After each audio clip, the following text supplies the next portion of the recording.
Renekton, it's not the greatest matchup. Can hold the W and negate your shield. It's not the end of the world, but it's not a. It's playing into Renekton as a melee character that isn't set or Kench. Yeah, isn't very fun. And I think if you fall behind with this draft, you are in deep trouble as T1. Yes. Way more than last one, where I felt like, even considering how blowout the later fights were, it didn't look that way. But I still think that comp had opportunity had they not completely lost all semblance of control, right? Because the tempo that was dictated but to them by Hanwha was just too much. This one though, not happening. I don't think you want to go into late. You have a huge problem later on getting through some of these beefier members. Chovy, Morgan later on, Vista is going to be a brick wall. So mid-game, name of the game, but mid-game spikes for Hanwha Life. Terrifying as well. This is the thing. I think that Hanwha Life really have had their finger on the pulse when it comes to the draft so far today. I think a lot of people will be looking into this mid lane and saying, but that's not Chovy on a carry. But let's see what Chovy can actually do here, because we have seen sets carry in the past. But still, I mean, like you say, I think that T1 certainly have a lot of tools for winning early skirmishes, but I'm really hoping that Oner plays around the top side of the map. Yes, with this Graves to really augment Canna and put Morgan down. Because if this Camille can just do what she wants, this is going to be a really difficult game for T1. And we saw Morgan have a really good game in the last one. Died a couple of times early, but then was able to be in exactly the right place. Plus, he's going to be so important in team fights to try and remove the cannon with his Hextech ultimatum. He can either isolate the cannon or push him out of the fight. And that's certainly going to be a huge opportunity. Vista's exhaust is also going to be very, very valuable, and something that we will have to keep our eye on as this game goes on. Deft went for the Comet build, one that we haven't seen. It's been more about the Halo Blades. Yeah. Also picked himself up Gathering Storm, unlike Kana, who went with Scorch. I don't know how we feel about that one. In this scenario, though, I think Scorch is better. If you're gathering the storms, then it's not going to be a great time. And he already gathers storms. That's what he does. You are the storm, right? Yeah. Is his title the Eye of the Tempest? I want to say yes, but I'm not sure. That might also be a Janna thing. I'll give it to you. Eye of the Tempest does sound a bit Jannery. It might be, yeah. But I'm not entirely sure. And Jannery definitely not a word. As it sounds like it's never held you back. Yeah, I mean, that is very true. I just need to tell people that sometimes I say things that are not words, despite the fact that my job is to say words. Chovy now just going to be commanding some respect here in this mid lane set. Certainly a lot of staying power within this lane, as FAKER being very patient, as this wave will just maneuver towards him. And he has taken Slice and Dice first, which is not exactly the most power, but he is going to be able to use it aggressively here, as we just saw, level 2 now gained, as he just sidesteps the Haymaker quite nicely. Also see the ward on the Raptors there, meaning that they do know that Oner is pathing towards top side, and we might have an early 2v2 there. Because as you pointed out, they need to play for Kana. And they do play for Kana generally, so in that regard, good on you, T1. Yep. Because if this cannon falls behind, even footing is manageable, but like if it falls behind and his damage is negligible, then it becomes so easy for Hanwha Life to itemize. Their mid-game spikes will be really hard to deal with. And making sure that Kana can just keep shoving like he is right now is a really, really important task for T1. The Renekton, once he hits a couple more levels, is going to be able to shove a lot more reliably as well. Doesn't really need level 3, 4 until he can reliably start trading with the set. As we saw, level 1 set is not a champion that a lot of people can deal with. Maybe Trundle, Trundle was banned though. Yeah. And there's very few things that can match a early Trundle as Oner. Yeah, some saying possible hello. meetings here, as we do have Oner just transitioning over towards this scuttle. Did manage to grab the top one, as Vista will be very quick and takes this one down. So Oner going to be completely known here towards the bottom side. Canna, of course, with information about Willer as well, will mean that he can continue putting on the pressure up here, waiting for that W. Try and get a little bit more damage onto Morgan, who's playing very respectfully into the early cannon, as you definitely want to do. Oh yeah. Ooh, loving this. Oner going for an early invade. I wonder whether he's going to camp the brush. Oh, he is. Oh boy. Ooh, I don't know if they see Willer. Don't think they did. Willer actually moving towards the bottom side. His Gromp is up. Now Chovy looking for a possible face breaker. Willa is going to at least be in the area. Shadowing Chovy, we liked this about his play in game number 1. And another thing I want to draw your attention to as well, everyone, is the fact that Willa can gank any lane. There is so much setup everywhere for this Nidalee. And we need to see him be a little bit active. Right now, he is just perma-farming. But if he can get into these lanes and really get some kills, this could be a blowout for Harm Alive, as that's another phase breaker. Chovy collects himself a turret shot onto FAKER as well, which is definitely good news for him. Yeah, and Oner now falling behind relatively early. We saw the pings go down earlier on, so they had an idea where Willa was. Now, of course, also spotting the ward, but the moment that Chovy walked up, FAKER was question mark pinging, like, hey, I think there might be Nidalee there. And with the early CS deficit already being founded by Graves, this is one of the reasons why actually Nidalee was always picked into Graves, right? Because you ignore the true grit, the extra armor that he stacks is fairly negligible to you, and you're able to at least catch up. And in this scenario, with Willa just farming and Oner looking and failing to find either an invade or a ganking opportunity, build up a substantial CS lead here. Yeah, the thing as well is that with the extra health that she got recently in her buff, also means that you can roll a little bit better with the Graves as well. So you'd think that maybe that matchup is even improved further. I was trying to cast my mind back as to, you know, who really wins out, because you can really hard farm on the Graves as well. Yeah. And it sort of does depend on, you know, where the rest of your lanes are and what kind of priority you're able to pick up. It's more of a soft counter, right? Like, it's a nice matchup. It's not one that is like the Jace Wukong, for example. What we've seen, what it can do as Scuttle Skirmish. Yeah, and seeing the bottom lane as well try and tussle for position down here as Gumayusi taking a lot of damage. Has to flash as Willa looks to try and get in there. Did utilize his Abyssal Dive as now Harm Alive Esports moving back towards this Scuttle, but it's just the remnants.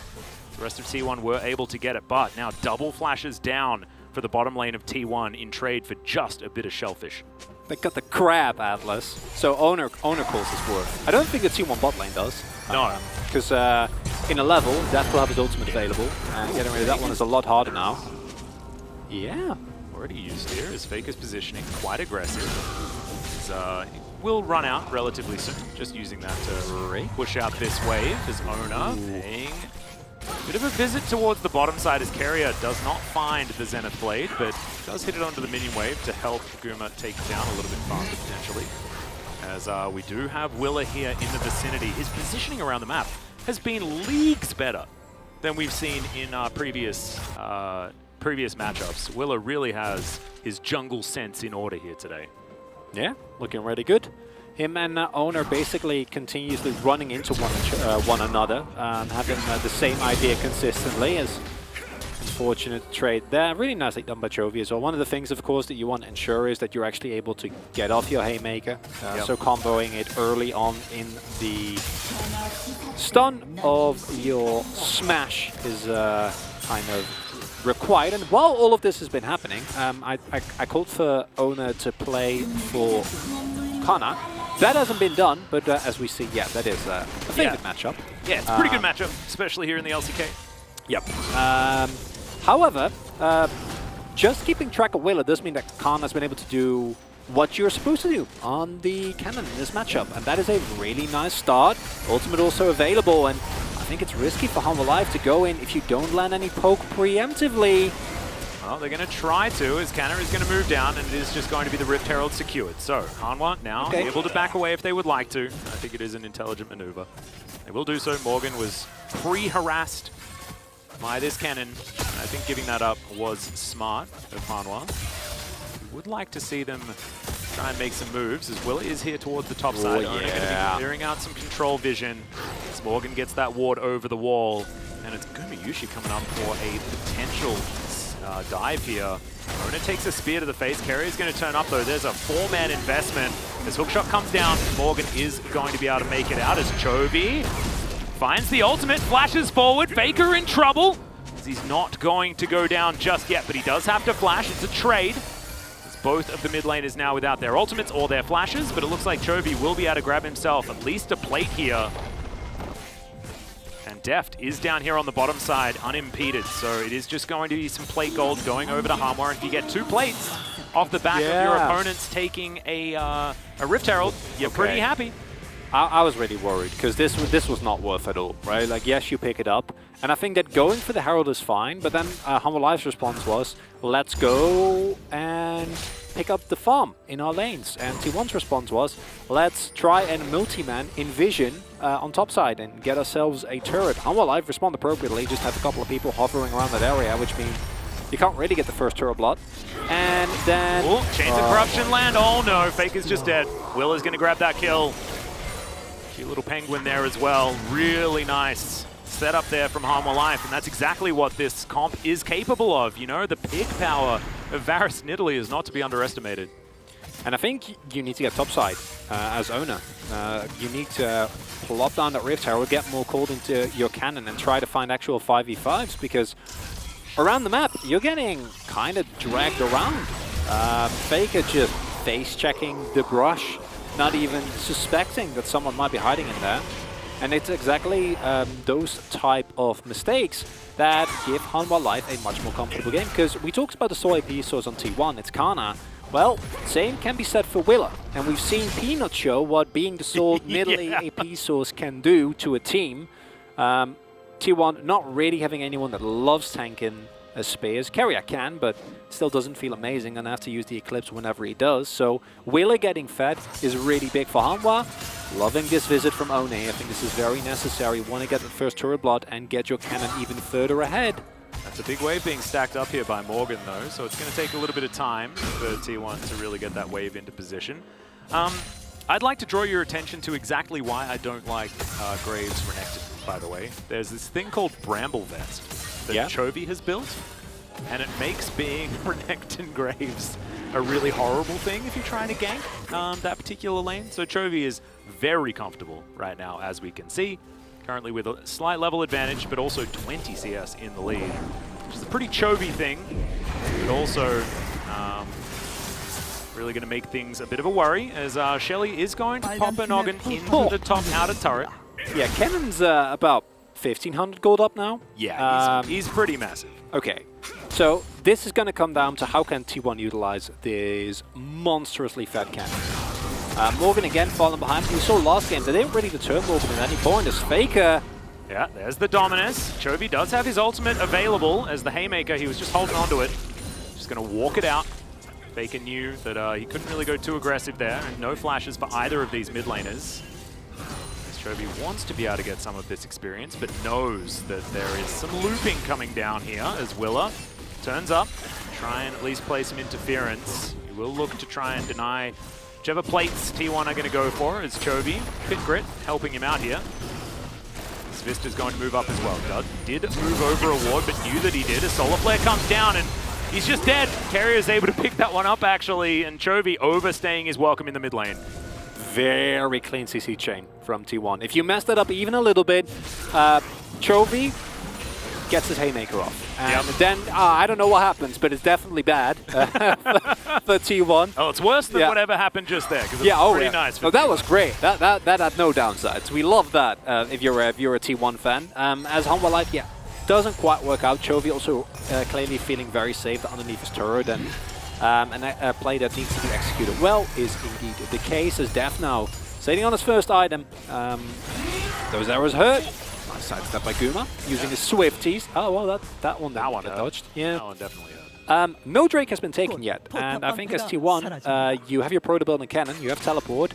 Go find yourself some 5v5s. Yeah, I think it's a good idea. I like that idea. Is we've got Morgan down here. He's got his teleport available if there's anything he does want to answer. A couple of these plates have been taken 10 seconds until they do fall all the way down. And Hanwha Life are just going to come on over and take this Drake down very comfortably. As now Faker going to be able to slice his way out, so he'll be okay. Thank you, Mr. Guma, for the trap. Really appreciate it. Yeah, Carrier taking a little bit of damage here from Deft, as they'll take the long way around to defend this outer turret in the bottom lane.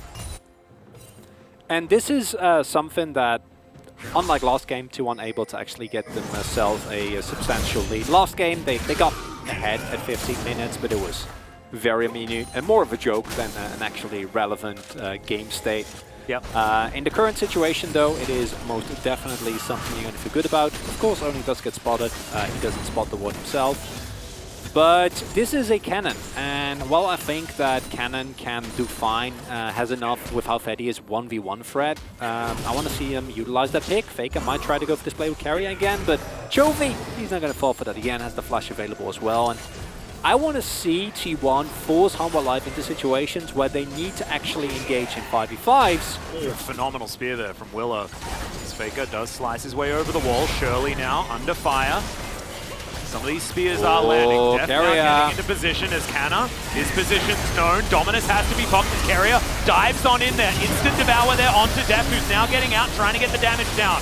Chovy in a lot of trouble, gets the face breaker. Haymaker doesn't land onto the cannon, but he does manage to get the kill as now Carrier trying to get out of there. Blast Cone gets him to relative safety, but Deft has a piercing arrow as Faker looks to try and get a dice available, and I believe he did, but didn't need to use it.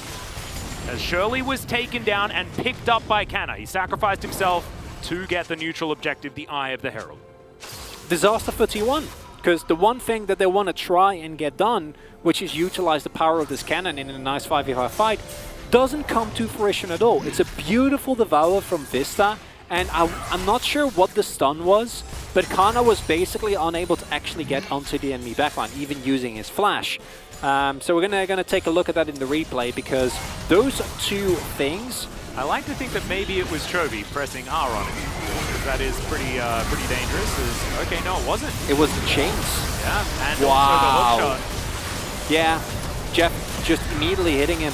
That's really big, because you see there's no backline access. These health bars are full, and then Cannon does nothing. Yeah. And it was also, of course, it was known, so the risk is always there. But with the flash available, you can still try and salvage those kind of situations, especially with Carrier finding that flank there. And it's not the end of the world, but you do lose your lead. And yeah, you get the second Herald, but second Herald is never going to have the same impact that the first one does in terms of what it provides you, unless you can get a tier 2. But going for that is not easy. Yeah, and Chronicler, I'd like to let's talk about some cannon viability. This game, shall we? Let's have a look on the side of Hanwha Life. What kind of answers do they have to the slicing Maelstrom? Well, the obvious one is, of course, the exhaust.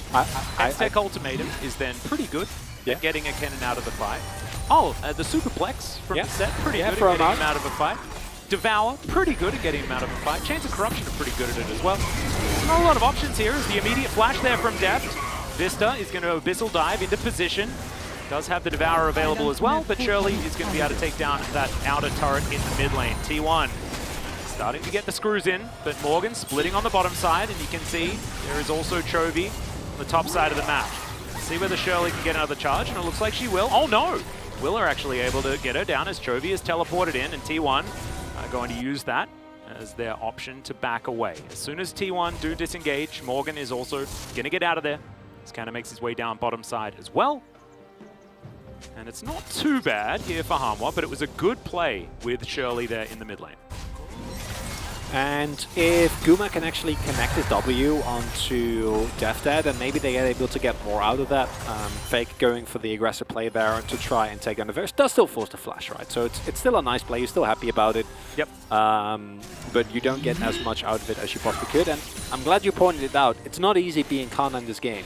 Yeah. And that's why I think that what we saw T1 do there is okay, but if Hanwha Life show that they're ready to just respond to the cannon, if you go for a straight-up engage, you're gonna have to be looking to use some subterfuge. Maybe go for a flank. Maybe try and get Kana into a brush. We'll have the flash available soon again. Deft won't. So that is a cooldown you can try to play around. And this Infernal Drake is a big one. Giving over a second Drake in of itself not the end of the world, but we pointed out, I don't know how happy you're going to be as T1 if you go into the late game. Yeah. Miracle plays from Cannon always remain a possibility, but between your Jhin and your Renekton, it's not going to feel amazing. No, you're going to have to see Canna channel some vintage Smeb, I think, to make this one work. But you can see Hanwha with excessive setup around this area. They're definitely going to be very strong as Chovy just going to eat a few abilities here from Owner, and there's the Hextech ultimatum towards the bottom side. We've got Harma Life Esports fighting around Canna as in goes Chovy. Looks to try and take him down. The Haymaker is going to be avoided there by the stopwatch from Canna. As in goes Willa. Immediately, two are executed as now Faker exhausted as he tries to get into the back line. And the Chains of Corruption ring true as well. It's a double kill. The curtain call means about 0 here for T1 as Hanwha, they win a fight and now move towards the Drake. And they lose no one. No one dies. Kana gets caught, and it's again. This Camille has been so pivotal for Humble Life because Morgan is more than happy to start it off. Deft's arrows are in. It's point and click today. I don't know what he ate this morning. Deft has been practicing some archery, dude. That's what he's been doing. His Ash fantastic in game 1. Gets another bow on the Varus here in game 2. Absolutely fantastic. He watched the Olympics and he was like, "That's what okay, I gotta step up, guys, because look at these arrows." And yeah, it's just really nicely done. Yeah, there we go. And the flash from Willa. He's like, I know that spear's gonna hit, but this is a double kill, by the way. Insane. And then the immediate Devour from Vista, making us forget that it's an ultimate this time, no longer a basic ability, because it feels like you use it up every time. And this goes back to T1. They're trying to force something there. The idea is try and get Kana in, but you know this is coming. And the moment that Owner gets those trades on Chovy, you need to respect the lockdown potential of Camille. Camille can just hold you there for a short amount of time. And the moment that Kana uses Ultimate, I think as T1 you need to peace out there. I think you just say, okay guys, Maelstrom's gone, never mind. Let's just run, let them have the Drake, try and maybe get some control on top side. Because Hanwha Life's fights are just, Are we double pogging Deft today? Yeah, is that what's happening? Well, that's how I'm feeling right now, Atlas. I'm telling you that. The same way. He's got a 2,000 gold lead right now, 2-0-4. Currently 100% kill participation. 8 kills in 21 minutes is pretty LCK of this. But this game has just been played beautifully by Hanwha, and it's off the back of their last game as well. And it's two very different compositions as well. I mean, this comp requires a lot more setup. The other one was far more chaos-centric, right? Whereas this one, you want to set up around objectives, get that poke to land, things like that, and then play around who you can pick off. And they've been doing it beautifully. Now they're going to start off the Baron as Deft, not actually seen here over the wall. Owner's bot side. This is gone. Yeah, no, this is a free Baron. This is just... teleport going to come through here is Deft. How do they know? Spotted by Carrier. Vista is in the area. T1 do know what's going on. It's just gone. Carrier's Eclipse now on cooldown. And yeah, this is a real dead Baron. That's free. Oh man, Hanwha Life. Hey, better late than never, Atlas. You know they were invited to the party, and everyone was like, "Oh, Hanwha, you know, they're these cool guys, Chovy and Deft. They're like the popular ones that you really want to pick out while off." the host is tidying up all the empty cans, Chronicler. That's not what you want. But they're so cool. You got like, okay, well, we'll continue. I'll get some Doritos out of the cupboard. I have maybe 1 or 2 drinks left. You know, I was gonna go to bed. I had work tomorrow, but for you guys, I'll make an exception. However, it's still throwable, of course. And also, if T1 do find one of these miracle engages, they still have an incredibly large cannon, right? We know that cannon can do some amazing things. Yes, Hanwha have a lot of tools. Can do that? But it's a possibility. No? Okay. Too much? No? What? No? Sorry, I didn't. I don't want to repeat the joke because, like, I said it and then I regretted it. And now I'm not going to sell it back to you. I got away with it. It's the perfect crime. Okay, beautiful. I'm glad that only everybody that was watching had to listen to it. I was actually completely immune. As nice. T1 now looking to try and get some defense working, and right now the Baron is not doing all that much as Hanwha Life Esports getting their waves in order. We've got the Set and Camille in split push positions, and Deft is actually going to be pretty safe here in this 3 in the mid lane. In fact, the poke ability as well as the safety that Tankens provides does create a lot of power in this 1-3-1. It's insane. It's so hard to do anything for T1. All right, well, there's a showstopper as Chovy's just tanking up the turret happily. Grabs himself a Haymaker onto Faker there. Almost forgot the name of the ability, but got there in the end. This is not fun. No, it's not. And actually, you know, We've spoken about Renekton Intercept before. The fact that you can break the Haymaker shield is really cool, but the way that Chovy's been playing around it, always using the Haymaker from range, as Guma gets taken down extraordinarily low. Deft has to get devoured though. Has a big shield as the curtain call. Vista's just going to stand in the front of it. And the grey health is going to mean that it barely registers. And look, the poke. It's registering. They're sending the members of T1 back, and this is huge. It creates man advantages and means that now this suffocation will continue. And it's not only these turrets getting sieged, it's the jungle being eliminated. It's Hanwha just continually extending their leads. You're also denying T1's win condition, because T1 is looking to either find assassinations, which Vista has been very diligent about not making happen, as this Drake certainly going to get taken. But you lose both sides, right? We see that Chovy can basically dive Faker. Like, Faker will stay alive, he can clear the waves, but that's also all he can do. If you look at the item disparity that is available there, with Chovy having 2.5 items and Faker sitting on like 1 and a little bit. Yeah. And Kana, he's fine clearing waves again, but like he's never going to be able to match the Camille. Hasn't even finished a second item yet, but once that comes through, that matchup in terms of 1v1 is also not really something that I think you're going to have a lot of pressure in, especially as Morgan is approaching level 16. And then what you want to do as T1 is fight, but Hanwha Life just not giving you the opportunity. You're standing there in mid lane, you're like, maybe we can collapse upon them, and then Deft hits 2 arrows. And then that's that. As this is a trap.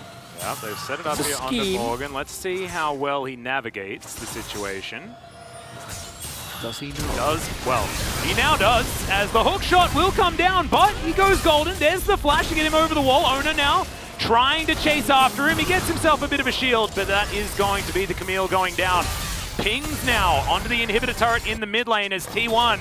They're going to have to go back and quickly. They want to defend this, as Hanwha Life know that they do have a window to try and take this one down. Chains of Corruption go wide, as Willa getting some damage onto the turret, but it's not going to fall. So, success here for T1. Oh, look at that ward. Look at that.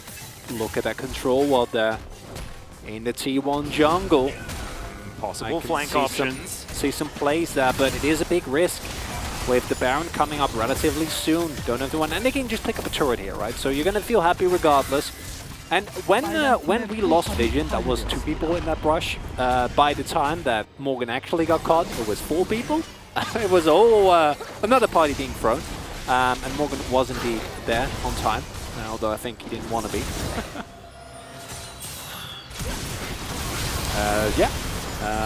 I think as nicely played as you can. So many ultimates being thrown out there as well.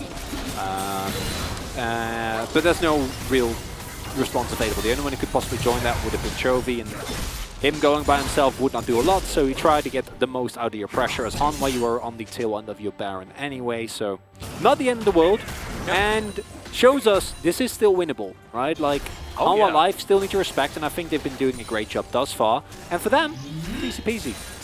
Hold on for a little bit. In 2.5 minutes, you pick up a Mountain Soul. Then you beat him, Peachy. Yeah, Deft has a bit of a lead. He does, doesn't he? He's a big boy in this game. Guma, though, will still be relevant. Able to get these curtain calls from the back line, but did have to go for a bit of a rough build. Going for the armor penetration second is always a sign that you are not feeling like you are on the front foot. As these items do start to come in, the Jhin will still be rather scary, unless he's up against Chovy or Vista, I guess, because they are extremely tanky. Let's have a look at this. You can see Deft picking up loads of items. He's managed to collect 3 now, in comparison to just the 2 from Guma. He's got a pickaxe there, but not going to be writing home about that one, as piercing arrows really do hurt. Yeah. Like I said, it's either a cannon flank or Owner, as he's been doing very diligently, might I add, is going to finish his Infinity Edge and is going to one-tap someone. But the problem that comes with that is that there are 2 stopwatches, a Zhonya's, what I assume will be a Guardian Angel, and also, you know, trying to 100-0 Camille is generally not the most fruitful of endeavors. Indeed. And a Devour, and an Exhaust. So that is, there's so many layers that you have to get through as T1. As you pointed out already, I don't think that comp skills exceptionally well. You can team fight, I think, no matter what, and you can win that way. But when it comes to 1v1, Hanwha Life have been the better party throughout the entirety of this game. Morgan can now get the shove in the on the bot side wave. Would like if they send someone to top, and it looks like Chovy is maybe thinking about that, but I think now it's on live with 40 seconds on the clock. You want to just go invade the enemy bot side jungle, try and set up as much vision as you possibly can, and guarantee that T1 is at the very least going to have to eat some spears and or arrows if they want to try and contest this trade. Indeed. Cute little Aegis built there by Chovy as well, as you can see. Nice mix of being tanky and also having a lot of damage threat as well with that Black Cleaver, which will help Def do a bunch more damage, not to mention the Camille also. T1 now trying to get into relative position as Chovy will be spotted there on that ward, but Def just in this pit, setting up for all of this archery, finds another arrow. Will it land? No, it won't. Spears also going a little bit wide as Hanwha wanting to now start this one off. Chains of Corruption will go wide as Owner will lose half of his health bar afterwards. Hail of Arrows coming in. Another Spear is going to miss as Deft is going to take a bit of damage there. The Drake not as angry just yet as Chovy. Now looking to fight Faker. You can see it's a lot of damage out of this set as Faker is going to try and take the fight to him. Oh my goodness, Kerry is just dead. The showstopper lands onto Faker and Chovy is looking for this 1v1, finds the facebreaker, and he will just take down Faker now. Canna gets exhausted and just tries to lightning rush his way out, and Hanwha are still looking to chase, but they've taken 2 down. They should be able to take the Mountain Soul, and this game is really starting to blow away from T1. The stakes are so big here, right? Because if T1 lose this, that means as a Gen G fan, you're ecstatic. Because if Gen G then finds the 2-0 over Nongshim in the next series, Gen G get a bye. They're second. It's crazy. It's insane. They're 5th at the moment. Oh, man. This swing will just be ludicrous as well as, yeah, this is the Pope. This is the danger. As Chovy as well, I mean, he's built for exactly this 1v1, oh, yeah, right? You never win that. I mean, Faker's trying to set up, right? Like, yeah, he knows when he starts that either he's trying to zone Chovy so the rest of his team can actually make a play, or they're looking for the collapse. Which, of course, collapsing on set, never the most relevant damage. But what do you do? Yeah, while he decided to do that, Carrier just got popped from a million miles away. Yeah. And then he's stuck between a rock and a hard place, which is something that happens a lot here on the Mountain Rift. However, it's not what T1 wants. Chovy has now got the experience advantage. Morgan actually ahead of Canna now, and we are starting to see the pendulum swing in favor of this Camille. The Kennen stock is really starting to fall. As Will throws that control ward outside of the brush. Makes me a little bit sad. These spears still raining down, and Hanwha now with a Mountain Soul. Oh, okay, that was a nice little dodge there from Canna. Yeah, everyone was ready. Yeah. And the problem here is that technically, as T1, there's always going to be an opportunity, right? But like the actual layers that you have to go through to find a successful play requires so many successive mistakes from Hanwha Life that it feels very similar to last game. But in the last game, I think in the early game, they had a lot more footing here. Basically, ever since that initial fight in the Herald, didn't go amazing. And then there was the bot side play where they tried to go for the Infernal Drake at the time. And they just lost. And from that point on, they haven't had any control. Hanwha Life have been running them around the map, have been able to pick up a free Baron. Deft has just been... Yeah. This is all, like old lethality Varus. Like, I'm talking... This is KT Deft lethality Varus when it wasn't meta, and he'd just bring it out and destroy people. Yes. This used to happen all the time, but now it's like a really meta pick, so we don't get to talk about Deft doing that anymore, but this used to be his wheelhouse. This is what he loved. And we used to talk about it, we're like, well, they won't have the consistent damage. Well, it doesn't matter if you always start the fight 5v3. That's the tank. Oh, yeah? Is it? Oh, I mean, clearly not. That's the problem. Yeah. Yeah. Well, the tank is the guy with the Thorn Mail in that mid lane, as Chovy is very, very scary.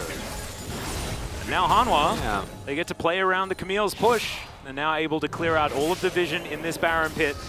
Oh, goodbye. Yeah, Canna. Oh. Okay, Morgan's going to cancel it. I mean, it doesn't matter. If they go for him, they have to go in, otherwise he kills good Kana. stun. Hextech Ultimatum comes in immediately. It's the Zhonya's and the Slicing Maelstrom, but still don't know whether you win this. There's another hookshot comes through, doesn't get the stun. Tactical sweep misses, and the flash forward from Guma will secure the Camille. But now, There are two that are missing from this area. Showstopper comes on through and immediately the Graves is just dead. A little bit dangerous, but not able to get that smite off.